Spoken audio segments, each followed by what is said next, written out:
नमस्कार, शब्द साची विंध्य के इस समाचार बुलेटिन में आपका स्वागत है। मैं हूं आपके साथ नियाजिया। शुरुआत करते हैं हेडलाइन से।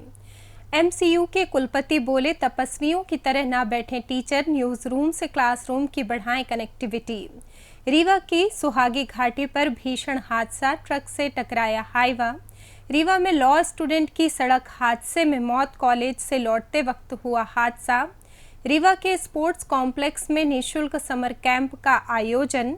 रीवा में सड़क पर पड़ा मिला जेवरात से भरा बैग लौटाया। मऊगंज में आगजनी से मकान सहित सामान जलकर खाक, बेघर हुआ परिवार। मऊगंज में अवैध मैरिज गार्डन को नगर परिषद का नोटिस। सतना में आरोपी ने दौड़ाकर फरसे से किया वार, युवक की मौत। सतना में चलती कार पर रील बनाने वाले को पुलिस ने दी सीख। सिंगरौली पावर प्लांट में मजदूर की संदिग्ध हालात में मौत, हत्या का आरोप। शहडोल में आकाशीय बिजली से टूटा मकान का छज्जा, एक व्यक्ति की मौत। और एमपी में अगले 4 दिन तक बारिश और ओले का अलर्ट। जादू देखा है, हम दिखाते हैं। आप सोचिए, हम बनाते हैं। अपने घर या ऑफिस को सजाएं मनपसंद डिजाइन के कस्टमाइज वॉलपेपर्स, ब्लाइंड्स, पेंटिंग्स और लेजर कटिंग से बनी आकर्षक चीजों से। आज ही कॉल कीजिए 7611125428, क्योंकि आपकी कल्पनाओं को पंख देना भी जरूरी है। अब खबरें विस्तार से। शुक्रवार को माखनलाल चतुर्वेदी राष्ट्रीय पत्रकारिता एवं संचार विश्वविद्यालय के कुलगुरु विजय मनोहर तिवारी रीवा एमसीयू परिसर का निरीक्षण करने पहुंचे। उन्होंने रीवा कैंपस की क्लासरूम्स का जायजा लिया, साथ ही यहां पढ़ा रहे शिक्षकों के शैक्षणिक स्तर को परखा। इस दौरान उन्होंने ये भी कहा कि शिक्षक कक्षा में तपस्वियों की तरह बैठे रह जाते हैं। शिक्षक ये जानते ही नहीं कि असली न्यूज रूम में क्या प्रैक्टिकल चल रहा है। उन्होंने कहा कि क्लासरूम और न्यूज रूम के बीच कनेक्टिविटी होनी चाहिए। न्यूज इंडस्ट्री में कैसे काम होता है ये जानने के लिए शिक्षकों को अलग अलग न्यूज रूम में जाना चाहिए। कुलगुरु ने ये भी कहा कि रीवा एमसीयू के भव्य परिसर के साथ न्याय नहीं हो रहा है। 300 में से कम 280 सीटें तो भरनी चाहिए और जो छात्र क्लास अटेंड नहीं करते उन्हें बाहर का रास्ता दिखा दिया जाएगा। कुलगुरु ने रीवा एमसीयू में पढ़ा रहे शिक्षकों पर नाराजगी व्यक्त की। उन्होंने कहा, अगर बच्चे पढ़ने ना आए तो शिक्षक को नींद नहीं आनी चाहिए। अगर क्लास में बच्चे नहीं हैं तो इसका मतलब यही है कि बच्चों ने आपको रिजेक्ट कर दिया है। ये नहीं होना चाहिए। अगर नए कोर्सेज की बात पर कुलगुरु विजय मनोहर तिवारी ने कहा कि पत्रकारिता प्रैक्टिकल का काम है, डिग्री तो कागज है, जरूरी प्रैक्टिकल ज्ञान है। न्यूज चैनल में तो रोज परीक्षा देना है। ऐसे में बच्चों को AI, cyber, digital, print media सबका ज्ञान होना चाहिए। सिर्फ किताबी ज्ञान से कुछ नहीं होगा। उन्होंने कहा कि एमसीयू रीवा परिसर में शैक्षणिक गुणवत्ता में सुधार के लिए मैंने टीचर्स से फीडबैक मांगा है और मैं भी हर 1.5 महीने में यहाँ मॉनिटरिंग के लिए आता रहूँगा। रीवा जिले के सुहागी घाटी पर फिर एक भीषण सड़क हादसा हो गया। प्रयागराज की ओर जा रहा हाईवा वाहन अचानक ब्रेक फेल होने से अनियंत्रित हो गया और आगे चल रहे ट्रक से टकरा गया। टक्कर इतनी तेज थी कि हाईवा का केबिन पूरी तरह क्षतिग्रस्त हो गया और चालक अंदर स्टीयरिंग में फंस गया। हादसे की सूचना मिलते ही सुहागी थाना प्रभारी पवन शुक्ला पुलिस स्टाफ के साथ मौके पर पहुंचे और स्थानीय लोगों की मदद से चालक को बाहर निकालने की कोशिश की गई, लेकिन सफलता नहीं मिली तो जेसीबी मशीन मंगवाकर क्षतिग्रस्त केबिन को खींचा और काटा गया। करीब 1 घंटे की मशक्कत के बाद घायल चालक को बाहर निकाला गया और एम्बुलेंस से उपचार के लिए अस्पताल भेजा गया, जहां उसकी हालत खतरे से बाहर बताई जा रही है। रीवा में लॉ कॉलेज के एक छात्र की सड़क हादसे में मौत हो गई। ये हादसा उस वक्त हुआ जब छात्र अपने एक साथी के साथ बाइक में सवार होकर कॉलेज से वापस घर लौट रहा था। तभी रास्ते में तेज रफ्तार अज्ञात वाहन की टक्कर से बाइक सवार दोनों युवक घायल हो गए। लॉ स्टूडेंट की जहां उपचार के दौरान मौत हो गई तो वहीं उसके साथी की हेलमेट की वजह से जान बच गई। हादसा रीवा बैकुंठपुर मार्ग स्थित ग्राम मचगमा के समीप हुआ। जानकारी के मुताबिक ग्राम सौर निवासी शिवम पांडे गुरुवार को अपने एक दोस्त के साथ रीवा स्थित लॉ कॉलेज में एलएलबी का फॉर्म भरने आया हुआ था। हादसे में शिवम के सिर पर गंभीर चोट आई थी, जिसे उपचार के लिए एसडीएमएच रीवा में भर्ती किया गया था, जहां उसकी देर रात मौत हो गई। अस्पताल चौकी पुलिस द्वारा पंचनामा कार्रवाई कर शव का पीएम कराया गया है। वहीं दुर्घटना कारित अज्ञात वाहन की पुलिस द्वारा तलाश की जा रही है। रीवा के स्पोर्ट्स कॉम्प्लेक्स में खेल एवं युवक कल्याण विभाग द्वारा ग्रीष्मकालीन निःशुल्क खेल प्रशिक्षण शिविर की शुरुआत की गई है। इस प्रशिक्षण शिविर का शुभारंभ रीवा के डीआईजी राजेश सिंह चंदेल के मुख्य आतिथ्य में हुआ। शिविर में 6 से 18 वर्ष तक के बच्चों के लिए 18 विभिन्न खेलों का प्रशिक्षण प्रदान किया जा रहा है। इसका उद्देश्य बच्चों को खेलों के प्रति जागरूक करना और उनके शारीरिक व मानसिक विकास को बढ़ावा देना है। इस दौरान मुख्य अतिथि डीआईजी राजेश सिंह चंदेल ने कहा कि खेल न केवल शरीर को स्वस्थ रखते हैं बल्कि आत्मविश्वास, अनुशासन और नेतृत्व की भावना भी विकसित करते हैं। खिलाड़ी खेल के माध्यम से न केवल अपना बल्कि अपने प्रशिक्षकों और परिजनों का नाम भी रोशन कर सकते हैं। आज एक बड़ा अच्छा अवसर है, ये जो ग्रीष्मकालीन प्रशिक्षण शिविर है स्पोर्ट्स का, ये आयोजित किया जा रहा है यहाँ का जो स्पोर्ट्स कॉम्प्लेक्स है रीवा का।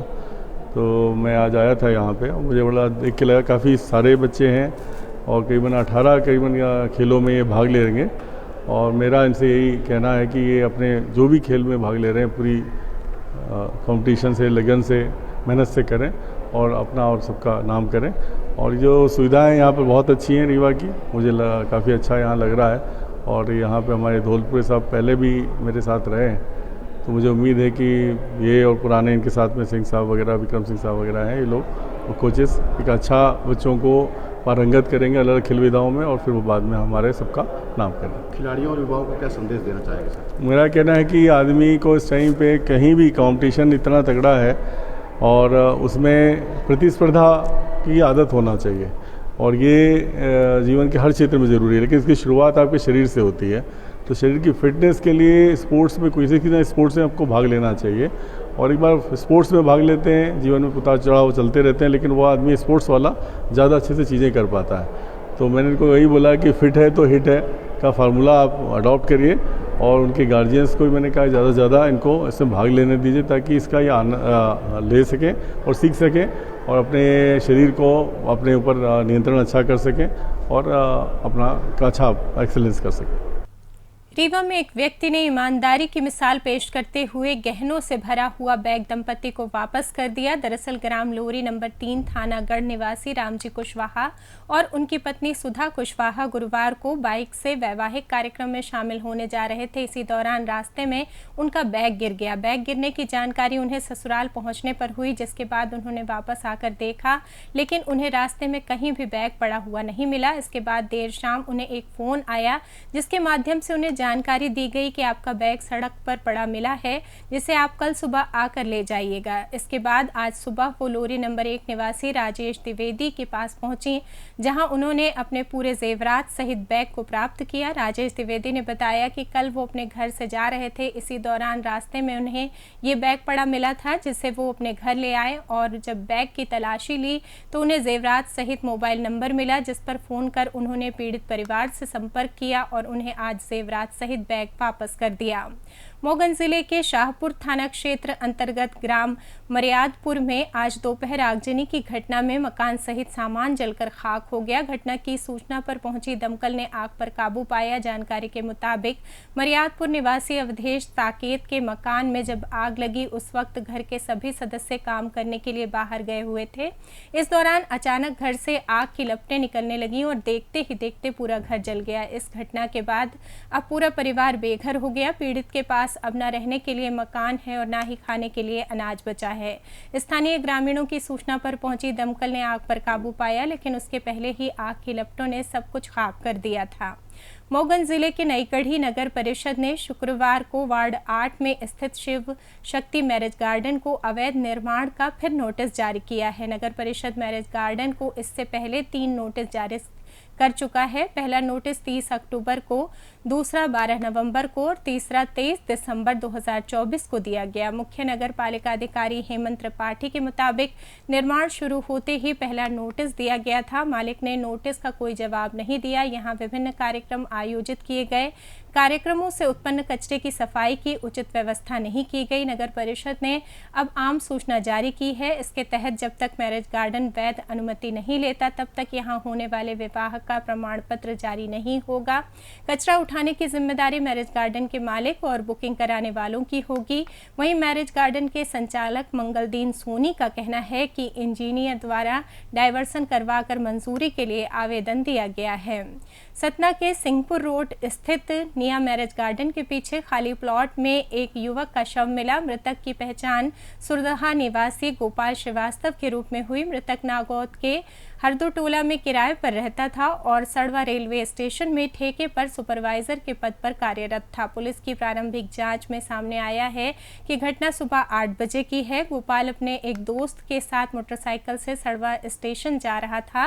घटनास्थल के पास एक व्यक्ति फरसा लेकर पहले से खड़ा था। जैसे ही दोनों वहां पहुंचे, आरोपी ने अचानक हमला कर दिया। हमले के बाद दोनों अलग अलग दिशाओं में भागे। गोपाल का दोस्त स्टेशन की तरफ भाग निकला, जबकि गोपाल दूसरी तरफ भागते हुए एक गड्ढे में गिर गया। इसी दौरान आरोपी ने उस पर फरसे से कई वार किए और फरार हो गया। जब गोपाल का दोस्त मदद लेकर वापस पहुंचा, तब तक उसकी मौत हो चुकी थी। स्थानीय लोगों की सूचना पर पहुंची पुलिस ने खून से सना फरसा बरामद किया है। पुलिस ने शव को पीएम के लिए भेज दिया है। साथ ही मामले की जांच करते हुए आरोपी की तलाश कर रही है।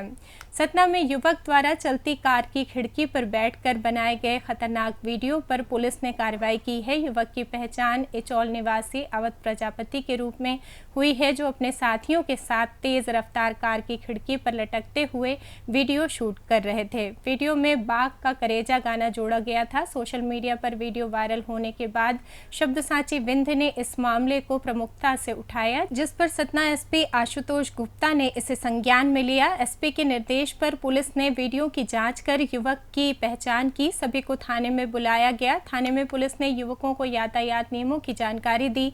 3 गाड़ियों के चालान काटे गए। पुलिस ने इस बार एफआईआर दर्ज नहीं की, लेकिन युवकों को चेतावनी दी गई कि भविष्य में ऐसी हरकत दोहराने पर कड़ी कानूनी कार्रवाई की जाएगी।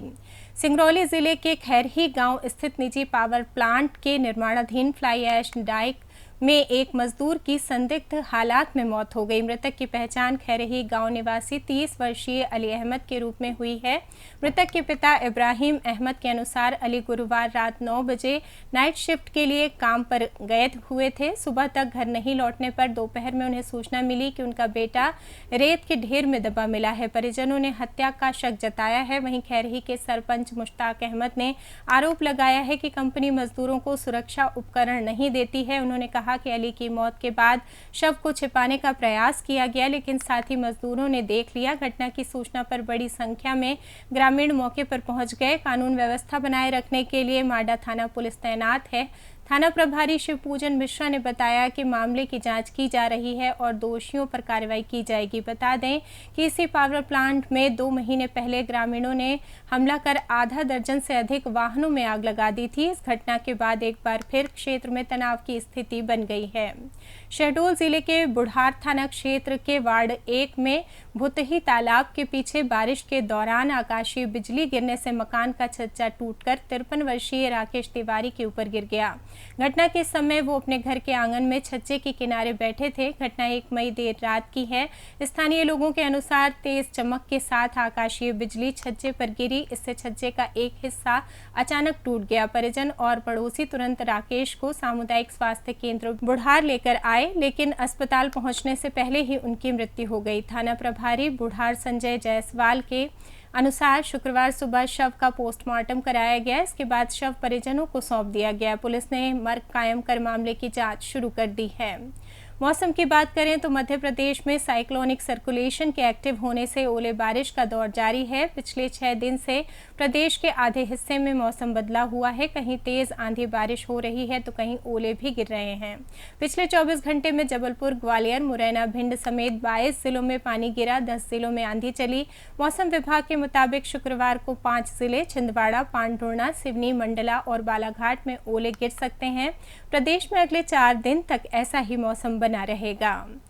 इसी के साथ ये समाचार बुलेटिन समाप्त हुआ। कल फिर मिलेंगे नई खबरों के साथ। जुड़े रहिए शब्दसाची विंध्य से, और विंध्य से जुड़ी तमाम खबरों के लिए हमारे चैनल को सब्सक्राइब कर दें। अपने आसपास की खबरें हम तक पहुंचाने के लिए स्क्रीन पर दिए नंबर पर आप संपर्क भी कर सकते हैं। धन्यवाद।